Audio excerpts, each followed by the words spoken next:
That's awesome. So what mistake do you see most telemarketers doing? Then share, how you help them overcome that. Well, the first one is they don't want to do it. But if they are doing it, they're not listening. They'll miss the mark. There's always that one golden moment on every phone call. And if you capture it, it's lightning. It's magic. You got the call. You missed it. Imagine if you didn't hear the dog barking in the background because I'm talking to Joey or was spacing out. You find ways to connect. And so, as I say before, if you don't want to make these calls, and I'm not going to force you to do it, you should find another line of work. But if you have the heart to do it and you're willing to play the long game, kind of like the old school people that would canvas and knock on door to door selling encyclopedias or whatever, hats off to those people. I mean, that's a hardcore sales individual. I've done that before. I used to sell candy bars for my little league, so I know what it's like to walk the street, but I was cute, so I was making a lot of sales. But imagine the rejection rate or the success rate. It builds character. You have to understand, you and I are realistic. It's very rare that somebody is with you for 10 years, let alone 30 to 40 to get those gold watches. In my industry where the attrition rate is 6 months, you're lucky if someone's with you at all.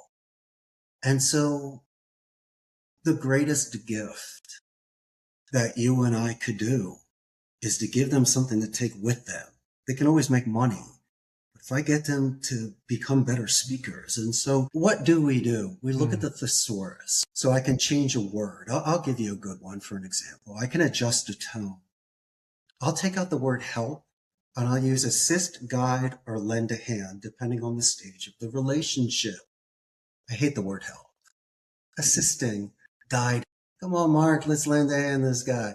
And then instead of excuse me or I'm sorry, which all of a sudden is a rabbit hole, you say, hey, Mark, for my clarification, was it A, B, C, or 1, 2, 3? And so it's like sacrificing a pawn or falling on a sword. I'm still able, you're talking conflict management earlier, I'm still able to keep the tone positive, because how many times has someone said they're sorry to you on a call and you're like, it wasn't even you, it was the guy that I spoke to like 3 weeks ago when I called your company. It's not fair when people have to jump on that grenade. I don't like things like that.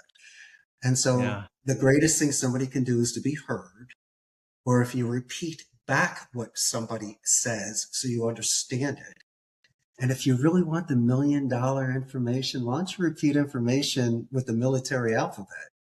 Because chances are someone is served when you're calling. And so if you're just confirming spellings of last names or street names and stuff, and just do the military. And people say, yeah, he served back in here and there, and you get to talk about it. And so that's always been my Hail Mary. And I've probably hit that about 30% of the time. People usually bring it up that they served. Okay. Before the call ending, now you're talking to Master Sergeant about his call. So instead of the call going 2 minutes, now you're on 7 minutes. My man Mark got another 5. Yeah. That's all because they're black and blue from terrible phone calls. And so, as I say before, you just find a way to be authentic. Then chances are they'll just, as you say, give you more time. Yeah. So what, for your people, what does practice look like?